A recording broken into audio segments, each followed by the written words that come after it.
The 58th session of the Commission on Narcotic Drugs, the governing body of the UN Office on Drugs and Crime, is focusing on global efforts to tackle the world drug problem. The UNODC's executive director said the crisis should be addressed through effective and increased international cooperation. Representing the leading country in the fight against drug trafficking, the Iranian Interior Minister warned the production of opiates is increasing. One of the reasons for this, he said, was the adoption of a selective and politically motivated approach. Iran has spent billions of dollars to prevent the transit of narcotic drugs from its borders.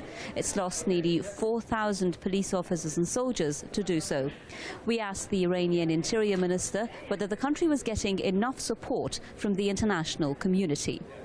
Rahmani Fazli said Iran expects realistic, logical and objective cooperation from the world. We have seen no kind of cooperation from the UN or from other countries. In fact, the opposite is true. We face a lot of difficulties with regards to purchasing and transferring equipment like X-ray machines because of the sanctions imposed on Iran. Iran has been working separately with neighbours Afghanistan and Pakistan as part of a so-called triangular initiative.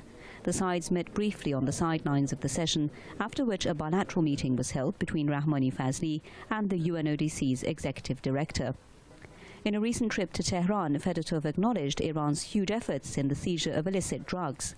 Iran maintains, despite promises of international aid, it's still fighting this global crisis on its own. Homalezgi, Press TV, Vienna.